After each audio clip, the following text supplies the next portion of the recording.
What's up, guys? Welcome to the Smoking Tire Podcast. Today's episode is brought to you by Off the Record. You know Off the Record. I talk about them every single week. They're here to get points off your record. Whether you rolled through a stop sign, did a little bit of speeding, all the way up to the big stuff. We're here for that. We're here to help. Off the Record is here to help. Basically, they make it easy to access the systems that get points off of your record. No going to court. No talking to the prosecutor, no standing in front of a judge. Just go to offtherecord.com/TST, send them a photo or a scan of your ticket, and they will handle the rest. Their coverage is a huge portion of the U.S., well over 90%. It's almost guaranteed Off the Record can represent you, arranging for an attorney in the jurisdiction you got pulled over for to go to court on your behalf. They can even help open closed cases. A friend of mine had points on his record from cases that were already closed, and Off the Record got those cases reopened and in some cases got the points dismissed. It really helped my friend get insurance when he was having a hard time getting car insurance because of this stuff, and Off the Record helps. So go to offtherecord.com/TST or download the Off the Record app and use code TST10 for 10% off all legal services with Off the Record. All right, folks, on this episode, I sit down in an awkwardly large ballroom with CEO of McLaren of the Americas, Nick Brown. This guy is great. He's a young dude, super smart, very enthusiastic about cars, but we talk about the business of building supercars, some of the challenges, some of the things that make it really cool. We talk about how Nick ended up in the job he's in, which is one of the most powerful people and one of the coolest car companies out there, some of the challenges that they face with electrification, hybridization, etc. And it's a great show. It's a great little show from Pebble Beach, from an awkward little ballroom. It's me and Nick Brown, the CEO of McLaren of the Americas, on the Smoking Tire Podcast. Thank you for having me at your Pebble Beach shindig. It was very nice of you guys. I'm really enjoying my 720 press car. And thanks for joining. Yeah. And tomorrow we get to find out what the wading depth of it is as we drive home into a hurricane. Yes. That's right. Is there a deep water test involved in the development of the 720 Spider? We do the monsoon testing. I don't know if we've done the underwater Well, testing. a British car should be able to handle water. It should. Like better than my California house probably, right? It should. Yeah. They really drive their cars. And it was just in Goodwood. And it rains like every single day. And like, if you aren't comfortable driving your sports car in the rain in England, like you just can't drive a sports car. Yeah. It's a totally different mindset. Even Spiders or convertibles. Yeah. You drive in the rain. Yeah. It's just, it's not like, it's like that's partially like, okay, not rocket science, but in California, like we have the option, we leave the car at home. Mm-hmm. Like it's like weeks in advance if it's gonna rain, you plan around that. So last night you told me a little bit about how you got into the car industry, and now I'm going to make you tell it again. About how you got that first internship at BMW, because basically, like, I'm the CEO of a car company here, or at least the biggest region of a car company. How does someone end up there? That's a pretty crazy job. It is. That's a pretty and of a very prestigious car company as well. I mean, and so. I remember you told me about you wanted to work for BMW. That was your dream when you were a kid. So how did you turn that into reality and then go past it? Yeah. No, so I always loved cars growing up. Used to go to the Jacob Jav in New York City with my father, and I was that annoying kid that would read the car magazines at the breakfast table. And when I was able to drive, I had an opportunity to drive an E30 BMW, and I just fell in love with the way the car handled, and just did some research about the company, and naively thought, okay, I need to work for that company that's building these driving machines. Why do you say naively? It's not necessarily, I guess looking back and knowing how many planets needed to align, how difficult that was, I simplified it, right, as a kid. That okay, but the goal was just I need to work there. You didn't say I need to run it. No, it was just I just wanted to work there. It didn't matter what that was. And I was in my last year at college, and did that 6-week European road trip. What did you study in college? So I did a double major in international studies and international management, and then minored in German and in history. Oh, okay. So you actually kind of set that up. Yes. I mean, you those seem like the kind of things you would want to be somewhat proficient in to go work for a foreign automaker. Yes. And was that intentional? It was. Okay. It was. All right. Yes. Cool. But not an engineer. No. You didn't want to design the cars. You didn't care about the hardware inside the cars as much. It was about management of the company. Yes, correct. Okay. And I was really an enthusiast and loved the cars, loved the brand, but so it was more from a business perspective versus a mechanical perspective. Right. Okay. So and you went on this road trip in Germany. Yes. And then I'm in Munich. That was one of the stops. So I just rock up at BMW, and I asked, where's HR? Got a contact. And, in person? In person. Knock on the door? Yes. How old are you? 41. I'm 41. And I hear about the people that have done that kind of thing to get jobs, usually from people that are like 10 to 15 years older than us. I don't know anyone my age who has been able to knock on a door and not seem like a stalker and get, granted it was like, 20 years ago or whatever, but it doesn't seem like the kind of thing that would work in the modern world. Yeah. You think you could do that? If somebody went to the MTC and walked into reception, the desk next to the Senna F1 car, and they said, "Excuse me, where's the HR department?" What would happen to that person? Well, no, they would be very kind, obviously, and I think they would also receive a number and email address to write to. And ultimately, that's what I did. I received the details of one of the HR reps, and I applied. Yeah.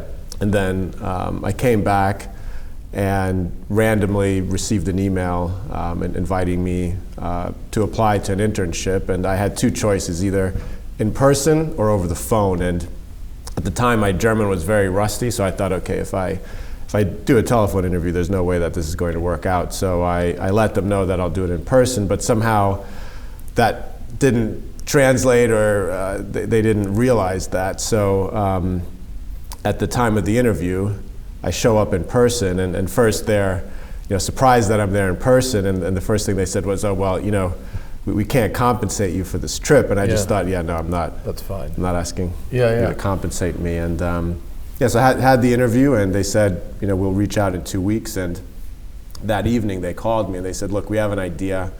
We have the 6-month project. We need to develop a business case to present to the board, but it's only for 6 months. Would you be interested?" Mm-hmm. And of course I said, yeah. And what was the business case? So it was merchandising and lifestyle. So it was essentially their merchandising, lifestyle. So everything from miniatures through to sunglasses. So really everything outside of the car. Mm-hmm. And it was like a 10-year plan of growth that they were looking at. So what you got, and so you got that gig, and then you were able to stay.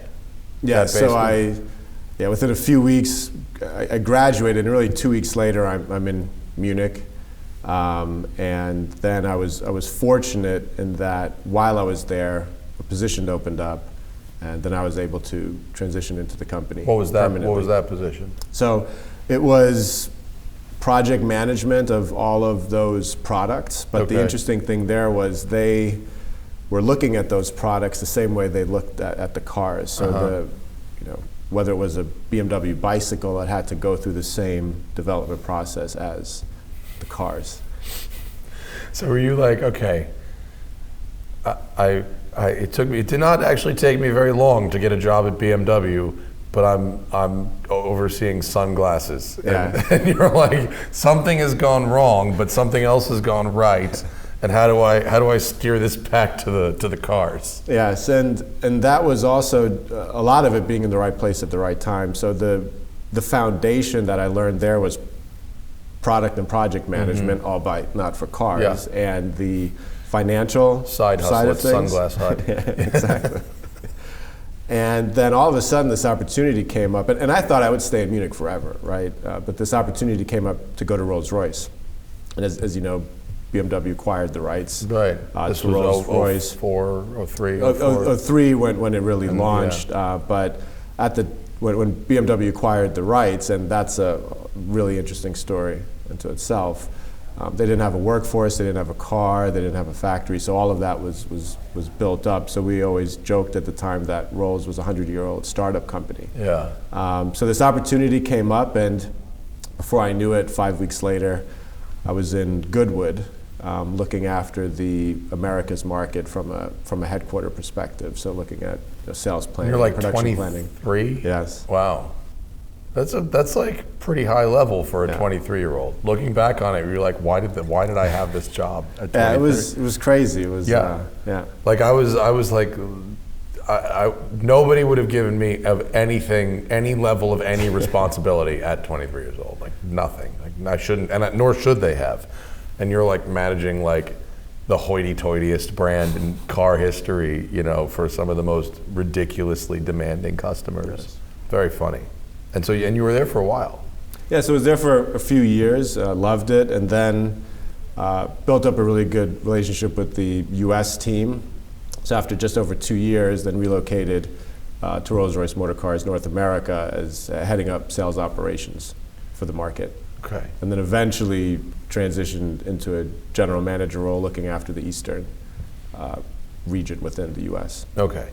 So big, heavy luxury cars, certain type of customer, old money or very new money, right? And now McLaren, also kind of a startup, I guess. We don't really think of it that way, but 10 years ago it definitely was, or 13 years ago.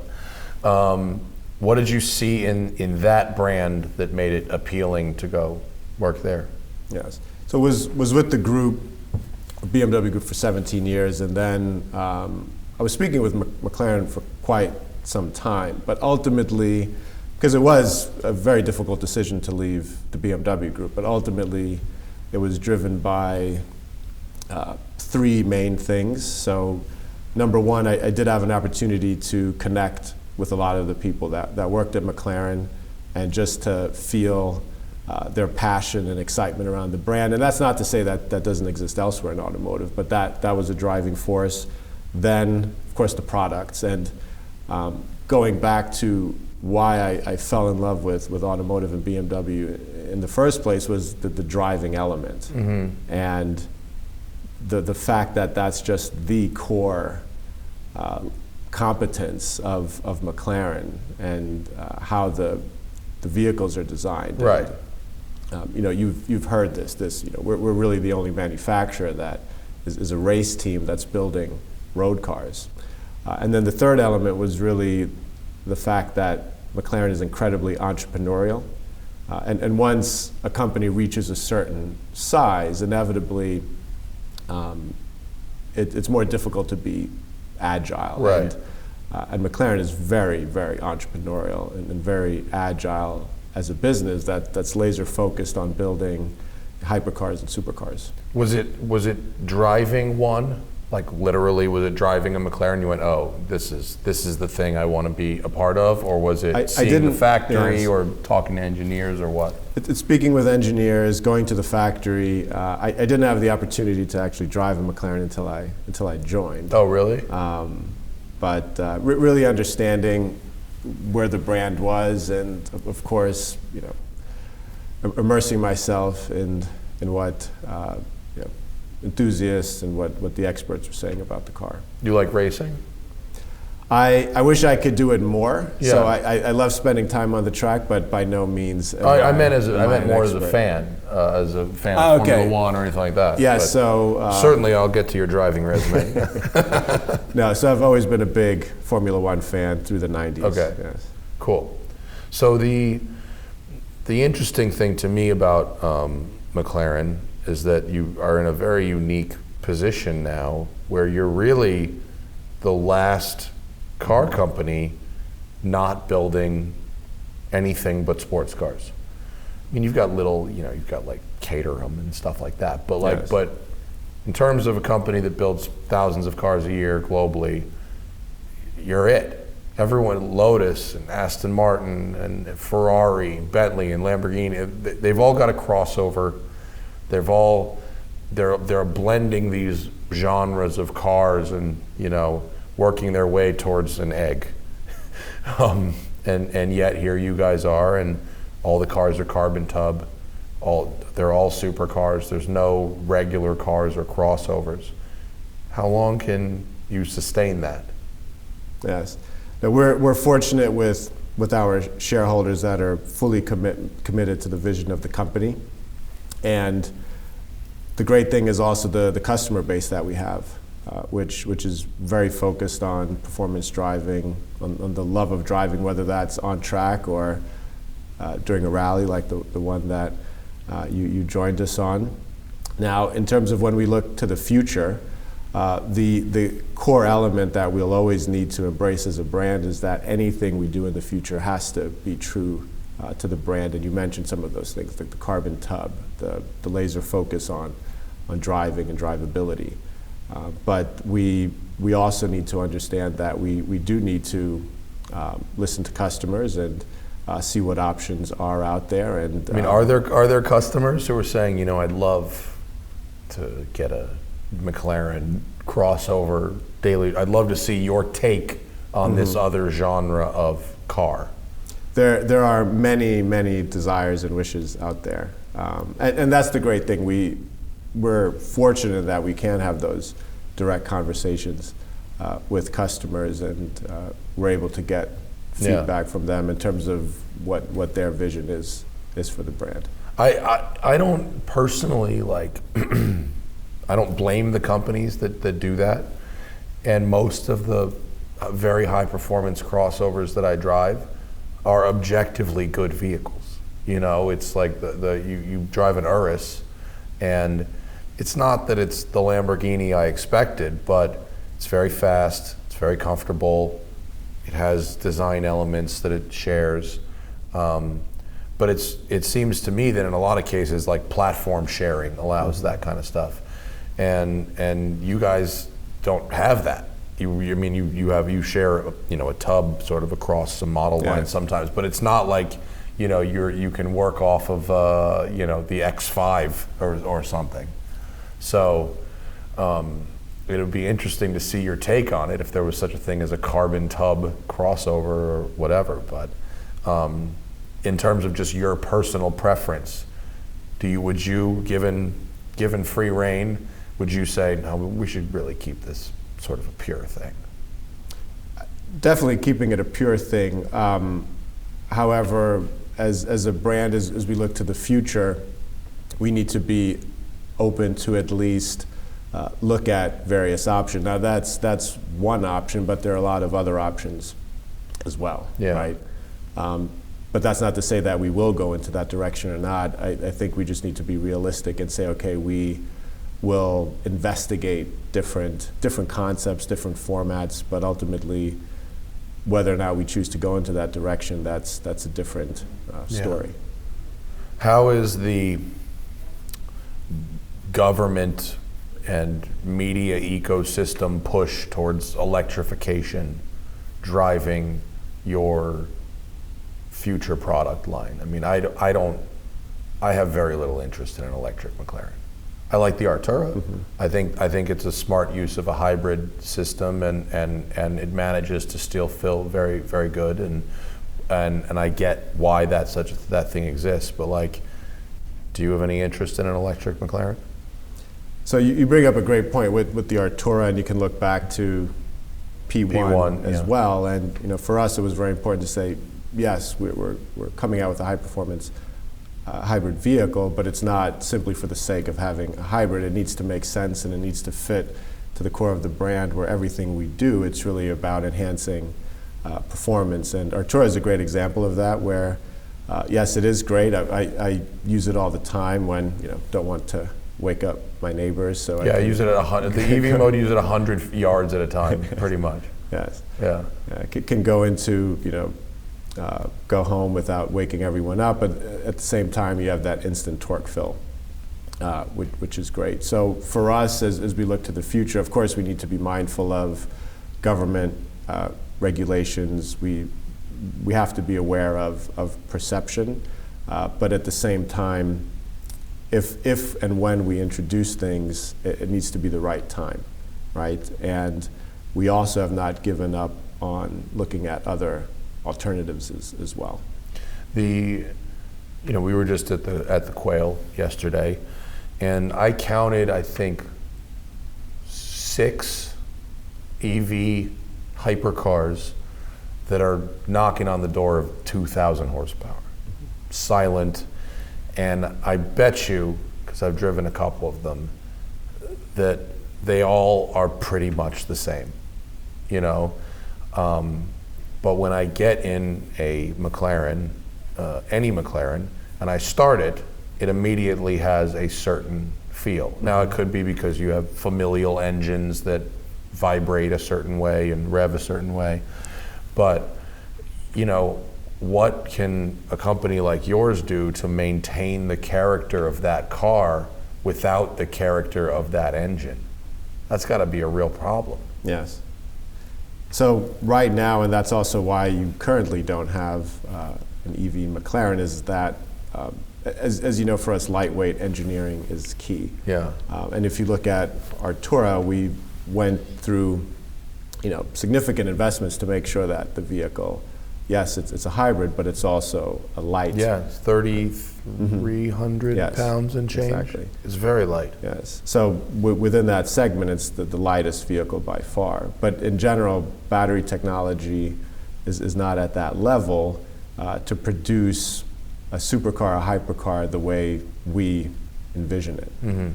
So that's a core tenet of our product strategy, is that we are not going to go into segments until we can build a true McLaren. And that's also why we're not marching into one direction, but we're looking at multiple scenarios of how we develop the product plan going forward. Mm-hmm. What do you see as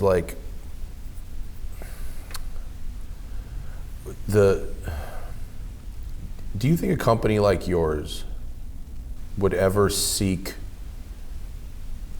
a more affordable car? I mean, I know it's harder to build, $30,000, $100,000 cars than $300, $1 million cars. Yes. And there are enough billionaires and whatever, as we discussed at dinner last night, and enough of these hardcore enthusiasts, obscenely rich people, that if every car company just decided to do these very limited runs of ludicrously expensive cars, everyone could sell the same car to the same 100 people, a couple of times a year, and that would be a business. But I don't think that's very good for the world, and not for car enthusiasts, and not for people who make videos about cars that in theory people should be able to buy. So, do you think that McLaren could ever be interested in doing a car that could be compared to a Cayman or an Alpine, or something that's a little bit more of an everyman's taste of what you guys do? Or is the reality that there's just no business case for something like that? Folks, got to take a quick break for our sponsor, NASCAR. It's playoffs time for the NASCAR Cup Series. The quest for a championship begins at historic Darlington Raceway, where 16 of the sport's most talented drivers will be tested like they've never been tested before. The competition has never been more intense, with this season being NASCAR's 75th anniversary. Drivers will have to empty the tank if they plan to survive the infamous Lady in Black and put themselves in a position to advance to the round of 12. Enjoy your Labor Day weekend by inviting over the whole crew and turning into the first race of what is expected to be one of the most unforgettable NASCAR playoffs in history. The NASCAR Cup Series playoffs begin Sunday, September 3rd at 6 p.m. Eastern, 3 p.m. Pacific on USA. Is the reality that there's just no business case for something like that? So there's no plan that we have to do that. The other, I guess there's the philosophical question, right? And then there's also the capacity perspective. And at MPC, we our volume is somewhere between 4,000 to 5,000 units per year. So both from a philosophical perspective and from a just capacity perspective, that wouldn't be possible. Yeah, I mean, you could have like a manufacturing partner, like a Magna Steyr or one of those people, but I'm not going to tell you your business. I just would I'm curious if people that are in your position ever go, well, how, it never seems like anything moves down market. It seems like things only ever move up market.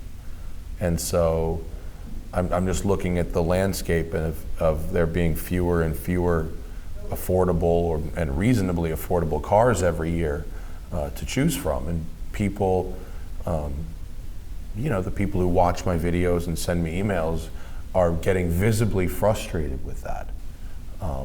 I'll make a video with a $300,000 supercar and another car nobody can afford. And I sympathize.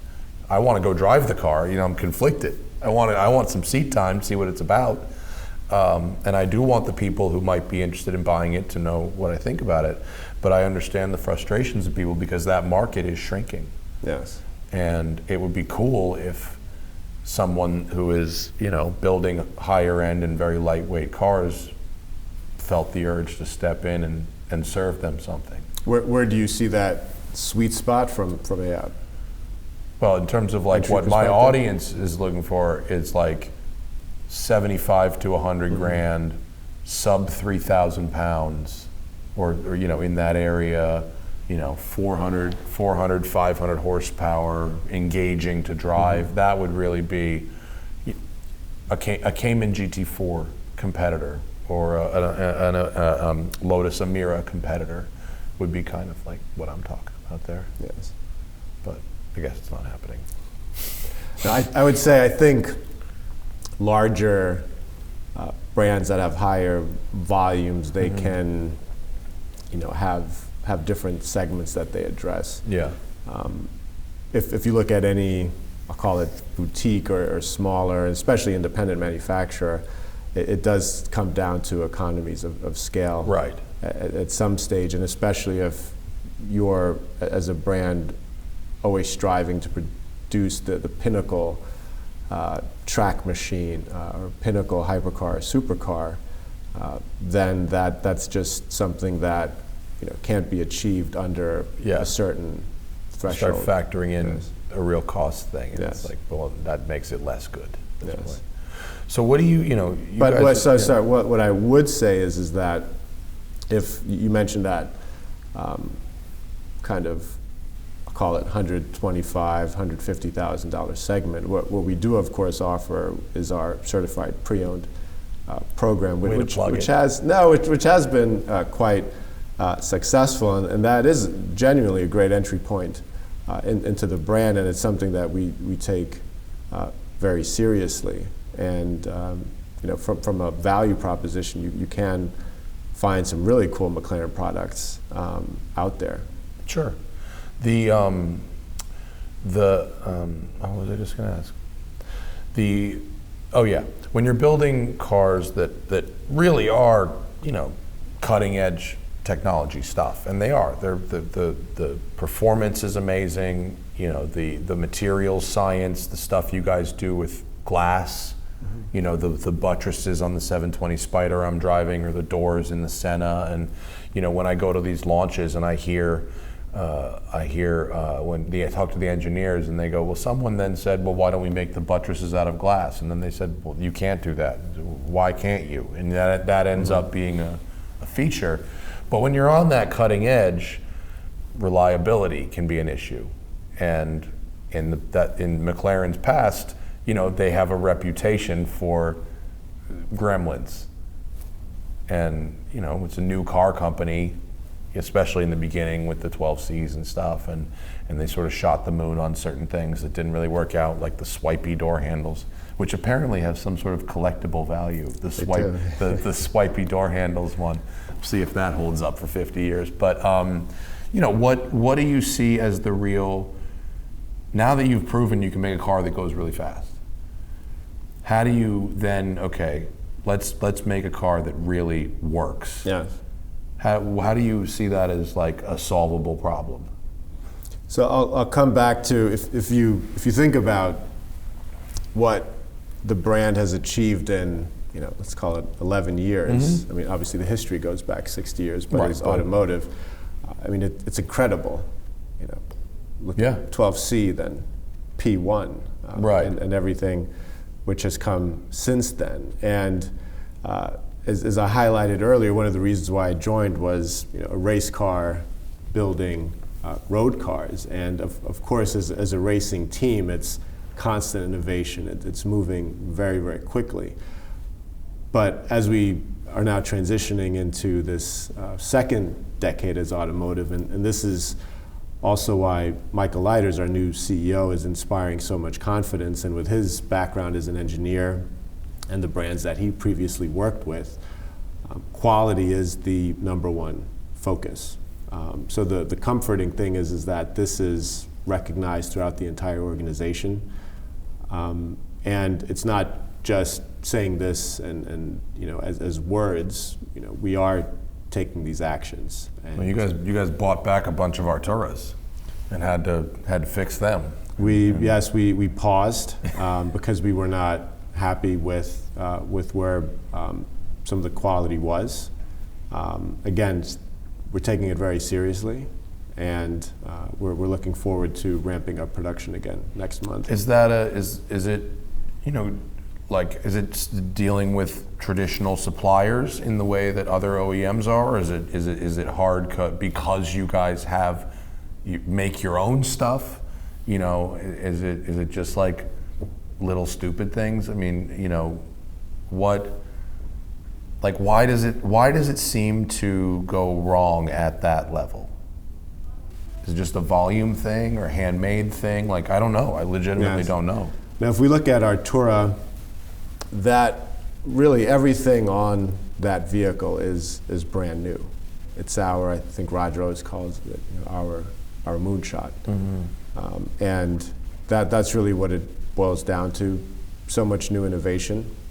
And that's why we said now, okay, there are a few things that we didn't like and that we weren't happy with some of those initial deliveries. So we said, okay, let's pause, let's focus on that, get it right, and then ramp up production once again. Is it way harder than most people think to build a hybrid car? I would say yes. Really? Yes. I mean, even because you had a hybrid car, you had the P1 and other hybrid tech. Prius has been out since 1997. I know it's not exactly the same thing, but it's not a brand new technology. So yeah, why is it so hard to get that right? When you look at a vehicle where really every aspect of it is cutting edge, it's there will be you'll potentially see some gremlins as you mentioned. I think it's then really how one addresses that, and if you address it proactively, speak openly with customers about it, fix it quickly, and then also make sure that any of those updates cascade down through the entire production process. That's really the key thing. Yeah. And as we look to the future, it's also making sure that everything is in place that this improves going forward. One thing that you guys do that other quote startup car companies don't do is satellite connections, satellite radio, satellite GPS, CarPlay, and Android Auto, versus using some sort of proprietary system or cell phone based GPS. Is that a super important thing to keep going on and not abandon those systems for 4G and for a proprietary phone connection? Do you think about that kind of stuff? So you mean if it's important to offer things like Android Auto, Apple CarPlay? Yes, and 100%. and satellite GPS. Yes. It's crazy that people don't, isn't it? Yes. Well, I understand why some don't go down that path, but clearly from a customer our customers, that's what they want, and that's incredibly important to have Apple CarPlay, to have Android Auto, and to have those features. Well, and doesn't it help you guys? Because if someone's using CarPlay, like that's an interface that is familiar to them. They don't have to learn a new one, and your eyes are on the road better rather than trying to fumble with something else. Correct. Yeah. My favorite thing about really all your cars, maybe not the LTs, which are crazy, but that's not, and I'm not trying to say I don't like them, but I think the thing that you guys do the best, better than anybody, is extreme performance that is balanced out with a shocking level of comfort. I've now done 740 miles as of today in your car in the last week, since Tuesday, since in 5 days, which is a ton of miles. Yes. And that car is so comfortable. It is so usable. It's got a big trunk, great air conditioning. The seats are awesome. And the performance is insane. It's on regular tires. It's not on some slicks. And I told you last night at dinner, I don't want a McLaren as a weekend car. I just want it as my car. I'd have another car for the weekends, and I would drive this thing, every day. And at the same time, the LTs are extremely hardcore and throw a lot of that out the window. So what do you like about, where is your taste within this product line? Do you like these cars hardcore, or do you like these cars balanced? So and we were having this conversation, so I really fell in love with the 620R, which is... It's a very hardcore. It's a hardcore GT4 for the road, but I mean, I would take that car to Trader Joe's to go shopping. I've taken it on rallies, even figured out a way to get my garment bag behind the seat and attach it to the harness. But I would say so currently my daily is the Artura, which I adore because it's like you said, it's a car that if you want, you can drive it in a very civilized, comfortable manner. But if you want to take it to the track or want to be more spirited, you can absolutely do that. So it's almost this kind of Jekyll and Hyde approach. I have proposed that several companies could make a lot of extra cash by doing limited edition manual transmission vehicles. Do you think that's the kind of thing that you would be interested in pursuing, or is it against the ethos of the company?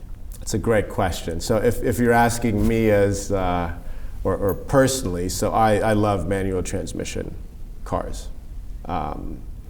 Now, if you're asking from a company perspective, so each car needs to have a purpose, right? And from a McLaren perspective, it's about building and manufacturing purpose-built vehicles that are, if you take something like the Senna, like a track beast, right?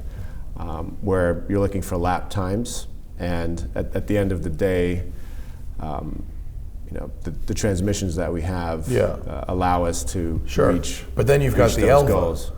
Which Roger hilariously referred to me as a boulevard cruiser, which at 2,800 pounds and 800 horsepower is a very comical thing to think about that car. But what I do love about the Elva, and I'm not sure people can appreciate about the Elva that haven't driven it, is that it is one of the only McLarens that can be maximally enjoyed at less than bonsai speeds. You can drive an Elva up a winding road at 5/10 and it is absolutely incredible because it feels like you're flying. Yes. And that's a sensation car more than it is a car for lap times, although it probably would be fast if you ran it around a track.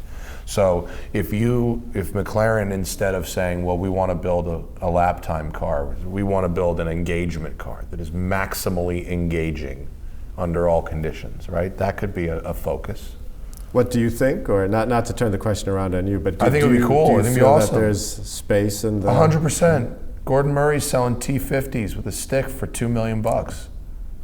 You know, I think there's companies here in America charging tens of thousands of dollars to convert Ferraris to manual, and even you like BMWs. I mean, people pay tons of money to have that SMG gearbox. That was cutting edge. You know, they ripped that thing out. They put a stick. I sent my Aston Martin back to England to have a stick put in it at the factory.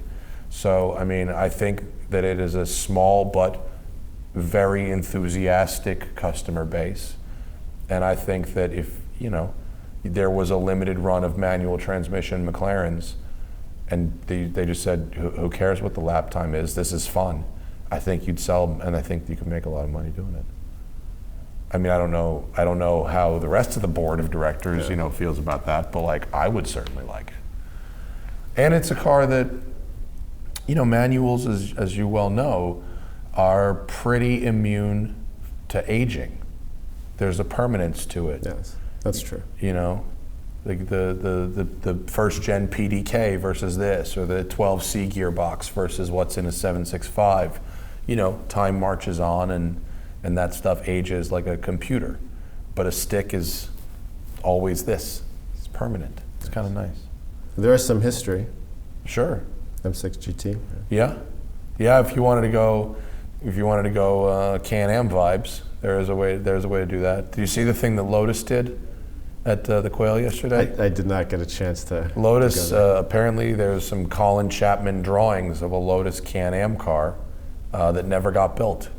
And they found it, and they dug it out, and they're building 10. They're like Can-Am cars with carbon fiber bodies, Roush Ford, racing engines and sequential gearboxes, and they're all $1 million, and they're all sold. It's crazy.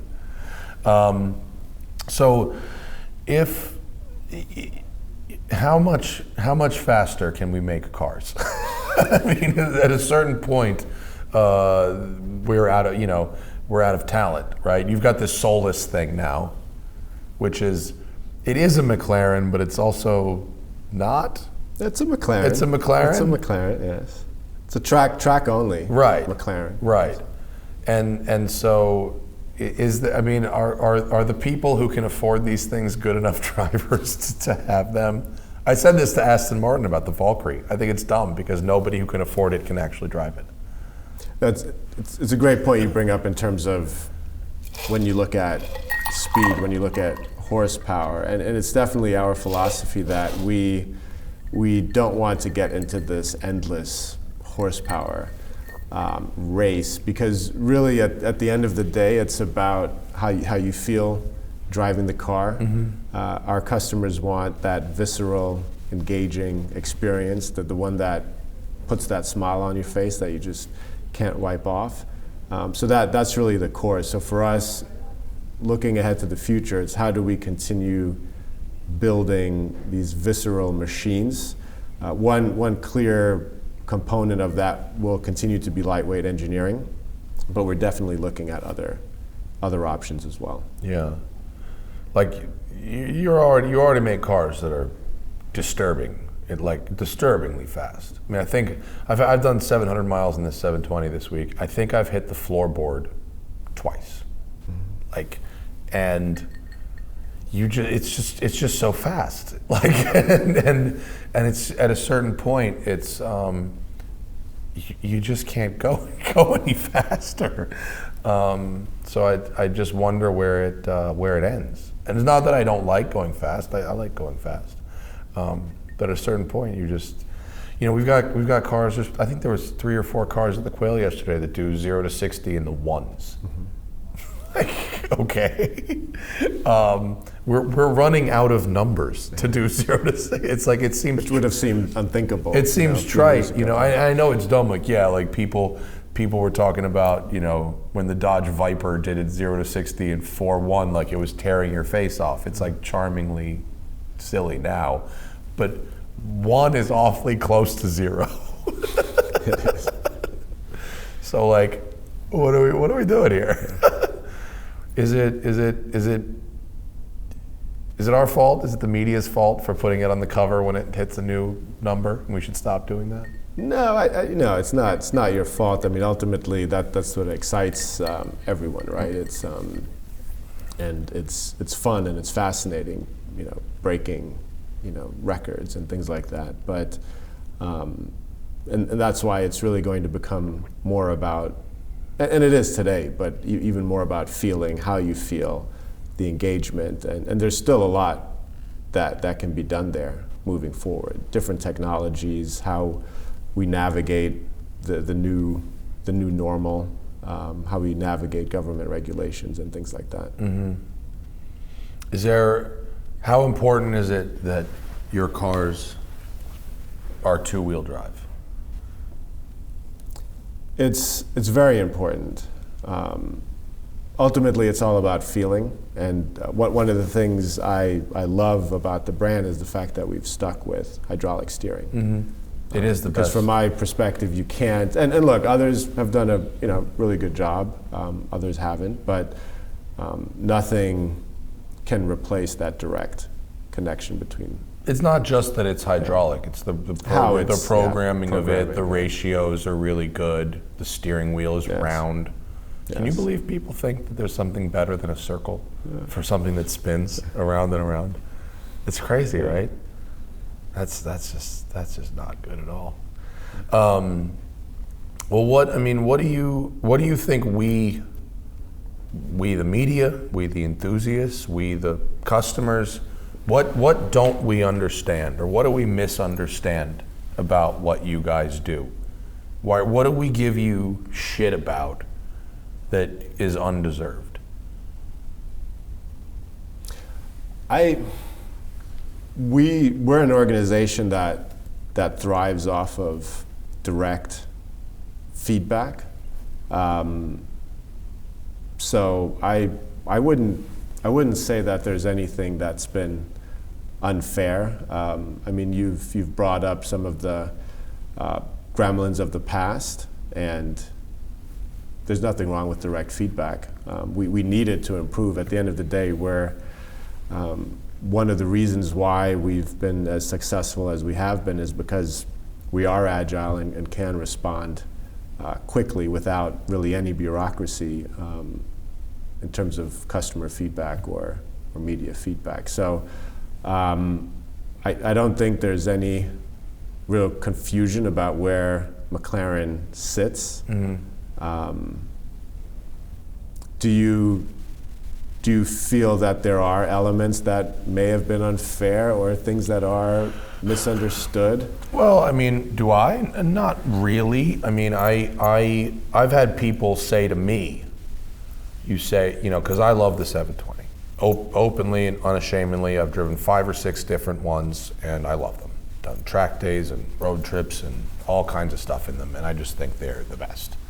But I've had people who have bought them based on my impressions, and they go, this car is giving me a bunch of problems, and I go, well, it didn't break when I had it, what am I supposed to, and they expect me to, say whatever their experience is, and anecdotally, and I don't know what percentage of them break and in what ways they break. Like I don't have that data, so I think I've been kinder than critics want me to be in terms of that kind of stuff. But at the same time, like I haven't personally experienced those types of issues, so I can't really speak to what your anecdote and your anecdote mean for the bigger picture. Yes. So I think I've been as honest as I can be. I don't know. Yeah. I like the cars. I Yes. do. And the ones that I like less, I've been pretty honest about why that is. I'm not a big fan of the 620R personally. I just don't fit in it that well. Okay. I think the thing that you guys, part of what you guys do best is that magic suspension that is in the 7 Series cars. And I know not everybody can afford a 7 Series car, and so it's good to have something below that. But that ability to go from comfort to track and really have there be an enormous difference in how the car rides that's magic stuff right there. That's good stuff. So that's what I like. Yeah. But And I like our turbo. And that's that's why I love the 620R, because there was no mistaking which car you're in. As soon as you turn the car on, the vibrations, the sound of the roof scoop was incredibly raw. But no, I get it. It doesn't have that breath that the 720 has. That's just, I mean, I think it's harder to do that wide envelope of ability and still have the car feel really good than it is to build a race car and put a license plate on it. Yes. And is it harder to do that? It is. Or is it harder to build a race car and put a license plate on it? It's getting that balance and having the transitions be seamless. That's definitely more of a challenge.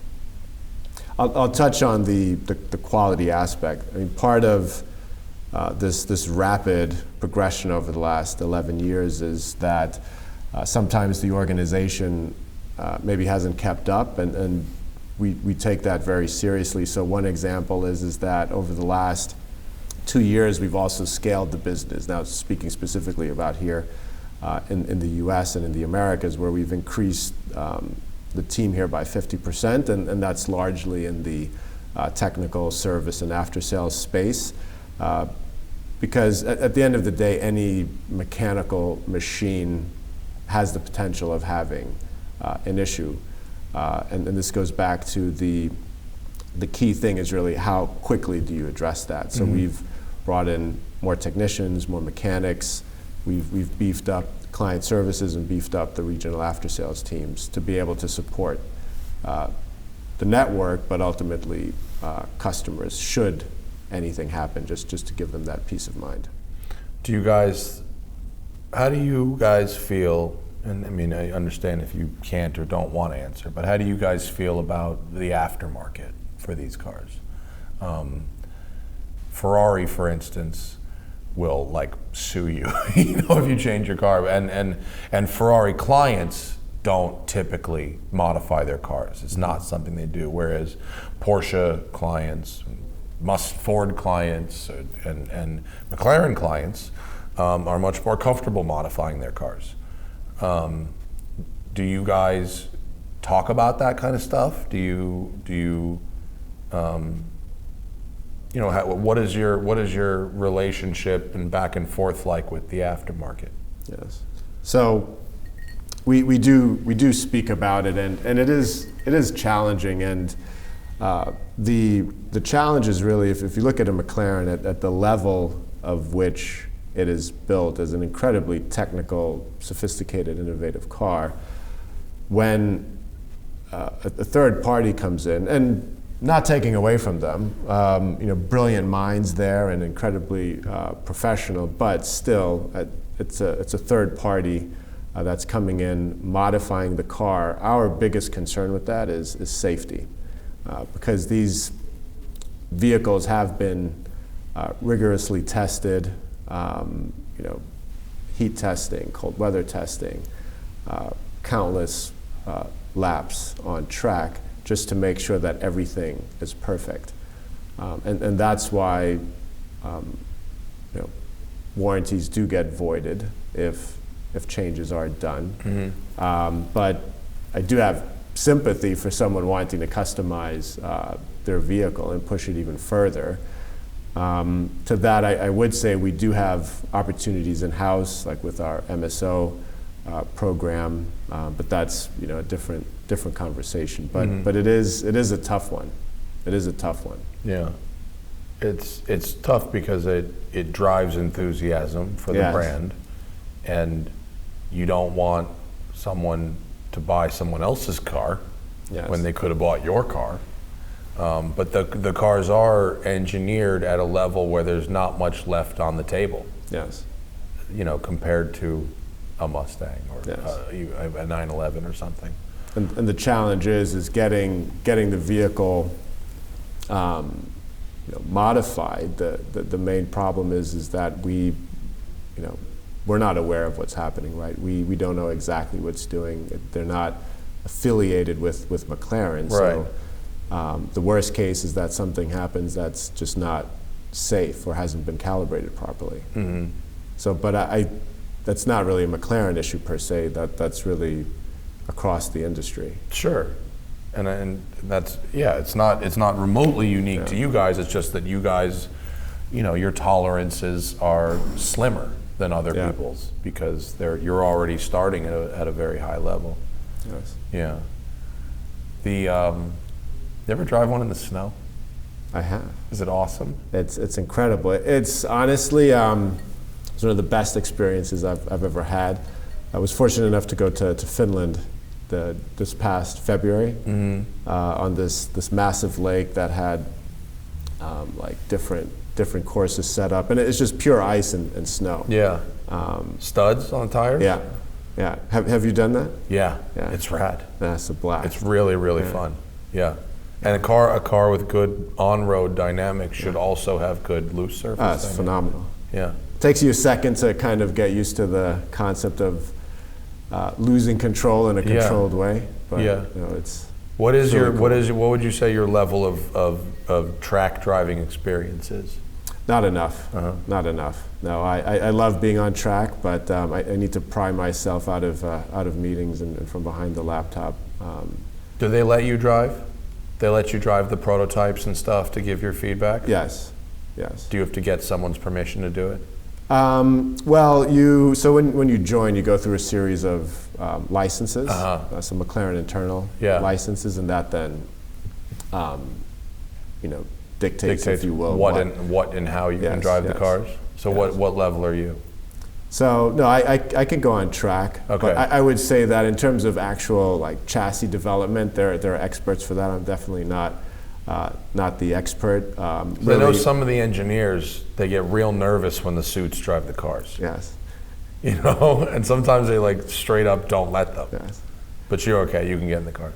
Yeah, and really my job and the team's job at the end of the day in this market is really and that's also why things like this rally are so crucial, but this is just one component, right? But where our job is to take the feedback of our owners, and there you really have the entire spectrum, right? We have hardcore track enthusiasts that are professional racers, through to those customers that like to go to a track day now and again, but are not competing, through to customers that love to go on rallies and prefer street driving. So we then consolidate that and really feed that back in to Woking. So that's predominantly our role, and then also setting the framework up. So as an example, for our Tourer, we did extensive testing in the US to make sure that whether it's Texas, Arizona, Southern California, or up to Quebec, Toronto, that the car has been tested in a real life environment. Yeah. Speaking of that, do you guys see any potential long-term, battery, or do you have concerns about these battery? It's not a huge battery pack in that car, but that seems to be a concern of a lot of people. Who they go, I want this car to last a really, really long time, and I'm concerned because this very expensive, very big battery could be a major issue. And there was definitely, there's known issues with LaFerraris and P1s and stuff, and those batteries can be very, hundreds of thousands of dollars to replace. Yes. And now that those cars are like 10 years old. How do you address stuff like that? Yeah. So two main things. So going into our Tourer, understanding what some of those concerns might be. So the first thing was having, so we increased the warranty. So a 5-year vehicle warranty, a 6-year battery warranty, and then we also included, which was a first for McLaren at the time, 3-year service included. Oh, okay. And then we do have extended service contracts that we can offer beyond that. Is that unlimited mile too? So that's it does have a limit, but I would say I have never seen a car go over that. And having said that, McLaren drivers drive more than the entire segment, so it's 7,500 miles per year on average. Okay. So I usually encourage people to buy new supercars and then really abuse those types of policies Ferrari does like unlimited miles. It's like you should call them out on that. You should put 50,000 miles a year on this car if you can. Well, why not? 7,500 a year is pretty good. Yeah, no, it's pretty good. And the cars, they should be driven. So that's the one element. The other part of it is that if you're in a position where you have to replace the battery in the Artura, it's a very simple process. You can also replace modules, and it'll be under $6 or $7 grand to replace it if you're required to replace it. No, that's a lot better than 150 or whatever the P1 battery so was. No, we were very cognizant of that going into it. Does it frustrate you when people buy these cars and then are afraid to put miles on them for one reason or another? It's not very good for the cars. They don't tend to work very well if you don't drive them. Frustrated would be harsh. So our preference is that the cars are driven. That's really what they're there for. But I understand if someone, they're also beautiful, so I understand if someone purchases the car and has it as a showpiece. But clearly what we want is for people to be engaged. And that's why also moving forward, we have programs in place now, but we want to do more of them. Andy mentioned that, so the Pebble Beach Rally, Monterey Car Week Rally has really been the highlight, but we want more track days, more track programs, more rallies. The people I met on this event are not those people. These people are very excited to drive their cars. Some of them drive them a lot, even the P1s.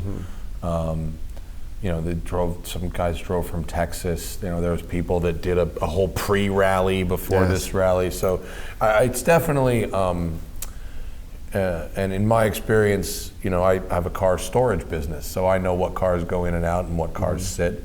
And the McLaren customers that I have, for the most part, do drive the cars. But I've also had a couple that have sat and they don't like that. they're just they start acting up when they sit, and everything does. You let any car sit for a while and it starts acting up. McLarens like to run. They like to drive. You should. I really think that's why I say I want to have one and you just use it as my everyday car. It would probably be the best running car ever. It's an interesting thing about these types of cars that your brain first says, keep it for special occasions, but you really shouldn't. No. Yeah. What do you before we let you go and get ready for tonight's party at a house somewhere? What do you think is the most important thing that you want people to know about what McLaren is up to for the next few years? So it's a tough question. It's a tough question. It's a big question. So number one, and you touched on this a bit, so we are exclusive, but purely because of the limited numbers that we can produce. But as a brand, we're incredibly inclusive in terms of wanting to bring as many people in, and whether that's owners, whether that's fans, whether that's enthusiasts. That's really the most important thing for us, right? One of the things that young people, I think, like about McLaren is it doesn't have the bullshit hoops. If you have money, you can buy one. And it may take a little while, but you'll get your car. Yes. Yeah, that's important. I don't think everyone has the tolerance for the mind games. Yes. And the other thing that I really love is that if we look at the owner base, right? It doesn't matter if someone owns one McLaren, if someone has a pre-owned McLaren, if someone owns 20. The community is incredible and really embraces one another. And to your point, there's just no nonsense. You buy a McLaren because you love driving, because you want to drive, because you appreciate the technology, the innovation. So that's been really refreshing. And like weeks like this where you spend time and are fortunate enough to spend time with customers, with people that love cars. This isn't even people a job. named Senna. Yes, people named Bruno rules. People named McLaren. That people named McLaren also. Yeah. Amanda's very nice. Ah, awesome. Yeah, awesome. When they open that, not a museum down there, I think we gotta arrange. I've been nudging Roger about this. There's gotta be a press launch for some product in New Zealand because the roads are just amazing. Yeah, and if just looking forward, these are exciting times for us. We have the right leadership in place, exciting products to come, exciting innovations. But if California, and I don't think this will stand up, they get all the headlines when they say no gas cars after 2035, and then they walk it back when they realize that's actually not tenable. But if your biggest market, your biggest state and your biggest market in the world says no more gas cars, what do? I don't want to start a whole lot of rumors or speculation here, but there are other paths, right? There are, and I mean from a technology perspective, right? Right. Hybrids, EVs, that's one direction, but there are other synthetic paths as fuel, well. maybe hydrogen McLaren. Many yeah, different, lots of options. many different avenues, potential avenues. Yeah, right? They'll run on coal, a steam powered McLaren.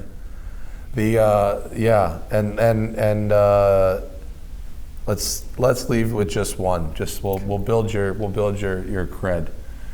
You have to build a garage, a daily driver, a sports car, and a race car. None of them can be McLarens. Ooh. No, any price, for unlimited money, any time period. Daily driver, sports car, race car. No McLarens allowed. No McLarens allowed. Okay, that makes it tough. The car that I've always loved is and it would be the Euro version, but the E36 M3. It's a good one. Sedan, manual, of course. 345. The M345. Yes. Okay, that's a good one. That definitely. So daily, you said daily. I said daily, weekend, and track. Where is that the daily? The E36 M3? That would be the daily. It'd be a shame not to daily. No, yeah, of course. Daily that car.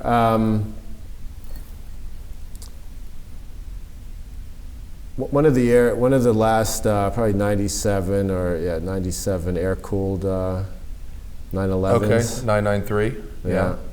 That's a good one too. That's a great couple times a week car. Yes. Yeah. And then, well, actually, I'm going to switch my daily. I think the daily would have to be probably an E39 M5. No, M5. That's a good one. Yeah, that's a good one. That's a fantastic daily. Okay. So we're keeping the M. So we need a race car. We need a race car. We need a track car. Yeah. Probably the GT3. Yeah. Good choice. Not the RS though, but because regular GT3. Yeah. That's a good choice. Yeah. I think your credibility is intact. Yeah, you threw me with not McLaren. Well, I had to get you out of the corporate mindset. I can't be like, well, a 720 for the daily and a 765 for the weekend and a 620R for the track. That'd be boring. I appreciate you taking the time to hang out with me today and having me up here this week. McLaren did give me a hotel room and a car in exchange for making a route and making all these rich people feel like they should not drive like morons. So we should do more of that. We should. And thank you. The routes were incredible. Everyone had a blast. Yeah, it was a good time. I hope you had as much fun as we did. I did. I enjoyed it. I did enjoy it. I mean, it's definitely leading those types of events is something that I enjoy doing, and the fact that I got to do it in a 720 is a bonus. I really like that car. I was originally supposed to have a 765, but they switched me last minute, and I was like, comfort seats, yes. And it's actually going to work out because I need the regular tires to get home in the hurricane I'm about to drive through. And the underwater testing. It is going to be, I won't do anything too stupid, but it's going to be an adventure getting home from here tomorrow. Thank you, Nick. Appreciate thanks, it. Matt. And, always a pleasure. And we'll do it again sometime, I'm sure. Thank you guys for listening and watching, whatever it were. And I'll see you next time. Bye.